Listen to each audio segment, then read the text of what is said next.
Well, good evening, Milestone Church. I hope you're having a great week. It is Wednesday night, and we are in December now, December the 9th, and just having a great time so far this month. Had some snow today, which was really cool. Not enough to be on the ground, but enough to be fun to see it come down. And so here we're doing a contest kind of a thing. And so I want to announce the winner and share with you what's going on for next week and tell you why we're doing that for next week. And so here's this last week. What we did was we had Christmas lights, and just had to take pictures of your Christmas lights in your house, around your house, or whatever it is, and post that onto our Facebook page. And we had a lot of posts. Thanks so much. It was really exciting. I love seeing the pictures and of your houses, of inside your houses, and things like that. And just really appreciate you being engaged in that. And the winner of that is going to get a gift card, and so we'll contact you and either deliver a gift card over to you, or you can stop in the office. And so looking forward to even that as well. And so the winner, after looking over all of the entries, drum roll, is Namita Olatko, and so excited for her and her family to be able to just enjoy a dinner on us. And so, Namita, thanks for your entry and for just a picture of your home and decorating for this Christmas season. And so make sure you keep on putting these pictures up each week. We'll select a different winner each week, and it's all random. It's not who did the best or anything. It's just absolutely random as to how we pick that. And so we're just having some fun there with this. So anyhow, next week then, we're looking forward to doing another contest, and the contest starts tonight. And here's what the contest is. It's a decorating contest for either gingerbread house or cookies. My preference is gingerbread houses because there's a lot you can do with them. Cookies you can do a lot with as well, but you can do either one. I know there's some baking involved, or maybe you have to go get a kit or whatever it is. And this would be a good family project. The goal here with this is to bring the family in together and do some things, maybe even have an in-home contest to see who does the best gingerbread house or best decorating the cookies or whatever. And I know in our house last week, Jillian made some gingerbread men with Ethan, just had some good time decorating that together, and that was just a fun little thing. And I've seen other people make some gingerbread houses and stuff. And so go ahead and spend some time together, make these fun crafts, take some pictures. Even if it looks horrendous, that's okay. If it looks awesome, that's okay. Whatever it looks like, just have some fun. And post those for us so we can smile, laugh, and have a good time together and just stay engaged with each other. And then as people do, make sure you comment on each other's things and encourage each other and just connect and such in that kind of way as well. So here's why we want to do this. I want to relate it into Christmas and different things that we see in the Christmas story and how this really kind of ties in. And last week we talked about the wise men following the star, that light in the sky. This week, when you talk about gingerbread house or a house, and a gingerbread house is not a house that you'd want to live in. It's just something that's interesting. And it's in the same kind of way, the story of the Christmas story, the original events that happened there, were not the way you would expect them to be. When you look at what is really going on, you have Jesus, the Son of God, being born in the flesh. He is King of Kings, Lord of Lords. And he is being born in the flesh. He's the one that created the universe, and now kind of sandwiched down into a human body to be able to be born and to be the Savior of the world. And so here's Jesus, the one that we worship, the one we sing songs about, the one we praise his name for all that he's done, being born into the world. Now, if you're God, how do you bring Jesus into the world?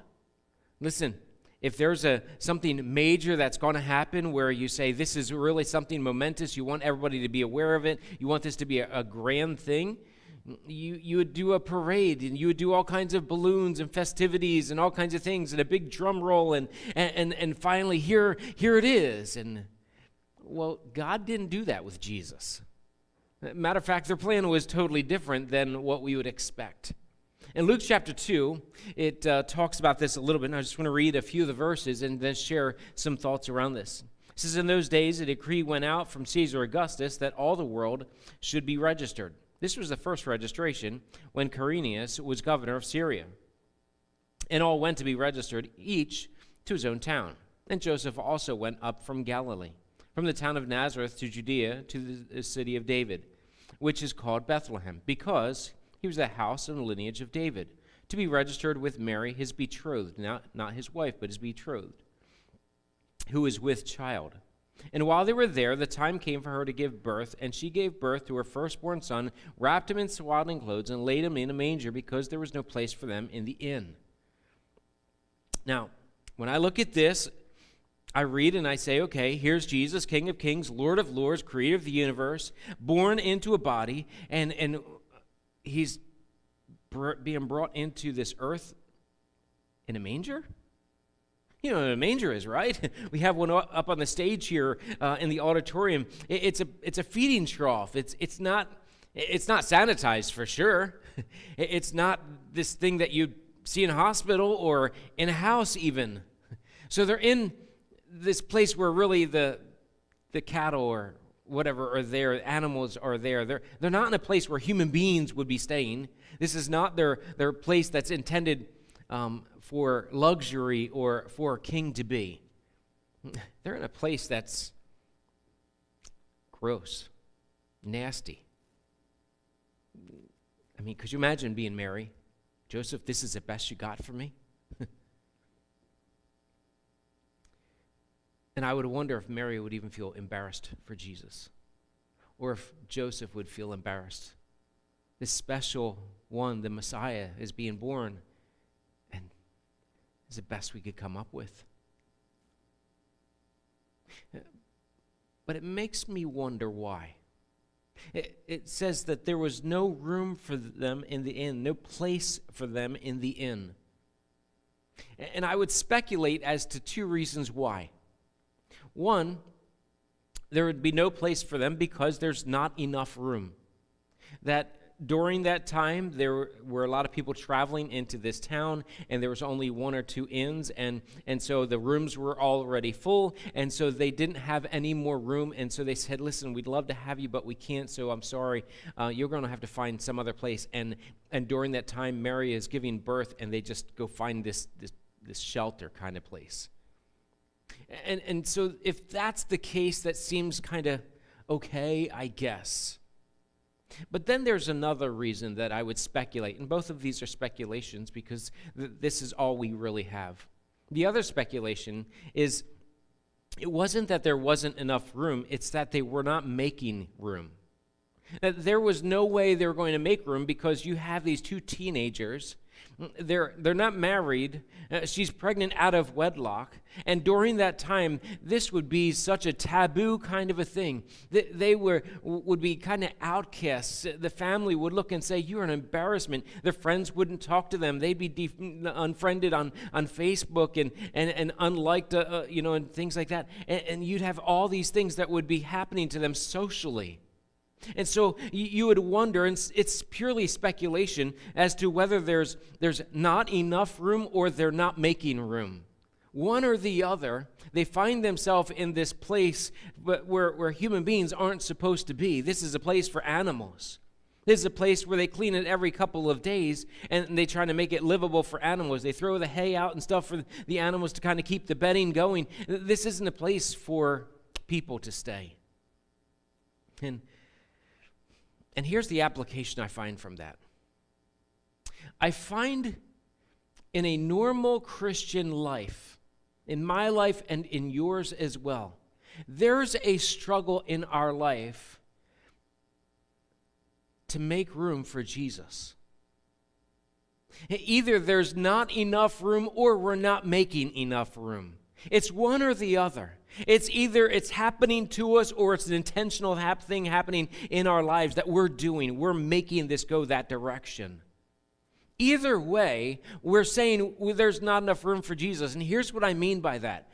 In our daily walk with Jesus, our daily time alone with God, We should be spending time every day, spending time talking to the Lord, spending time reading and understanding and listening to God through His Word. We should be making sure we're investing our life into a true relationship with Jesus Christ. That should be happening each and every day. But here's what I know. It's difficult for me, and it's difficult for you. I'm sure it is for all of us, in that life happens around us, and sometimes there's just not enough room for Jesus, and sometimes we're not making enough room for Jesus. Regardless of which it is, Jesus is just not in our life the way He should be. And here's my point with all of this. During Christmas, we do all kinds of extra things where we go and we make special things and we buy special things and we do all kinds of things and where our life is very busy with doing this, that, and the other thing to prepare for the holiday season. But the truth is, this is a time to celebrate Jesus Christ. Have you made room for Him? Have you made room for Him? Are you making room for Jesus each and every day? Are you cutting out a slice of your day and saying, this is the time for Jesus? This is the time that I'm going to worship you, Lord, and spend some time praying and talking with you and listening to you talk to me through your word and just hearing your Spirit in my life. Are you doing that on a daily basis? Listen, I'm really excited that you'd tune in tonight and just thrilled to pieces that you'd be with me tonight and hang out in this kind of way. And I want to encourage you that later on tonight, maybe before you go to bed, is the best time you could spend with the Lord. Or maybe it's first thing in the morning. Whatever it is, before you go anywhere from this conversation right here, would you figure out when you're going to spend time with Jesus? When specifically? Would you carve it out? Make a reservation in your schedule. Like that's what needed to happen in the inn, right? There had to be a reservation. There had to be someone that said, this is the room reserved for Jesus. This is the place reserved for... In the same kind of way, we need to make sure that we're making room for Jesus in our schedule. If you're saying, well, I'd love to do that, but I don't know where to start reading. I don't know what to do. And, well, talk to Jesus like you talk to a person. Just sit there and just start a conversation. Lord, I'm here and I want to talk to you. I'm not sure what to talk about, whatever it might be. Start there. And share your heart with the Lord. He wants to hear your heart, your fears, your frustrations, your excitement, your praises, just all those things. And spend some time reading God's Word. Maybe just start with Luke chapter 2. Luke chapter 1, whatever it is, and read all about the Christmas, the original events of Christmas time. Maybe that's where you start this week. And then you get into Psalms or whatever it might be. But start somewhere, and if you're struggling, listen, reach out to me. I'd love to help you. This is what I love to do. I love to help people with these kinds of things to kind of kickstart and get things moving. But make this a real discipline. Make this an important part of your life, and let God just bless you. And He will. He will. And so, hey, thank you so much for joining me tonight and being a part of this midweek time. And I hope that you're encouraged by this. I hope that through this you'll make sure that you spend time with Jesus and make room for Him in your schedule. And make sure you're decorating those gingerbread cookies or gingerbread houses or Christmas cookies, whatever it is. And we'll announce another winner next week for that. And tune in and see how that applies then to what we're doing next. All right, hey, have a great night. I'll talk to you soon. Thanks.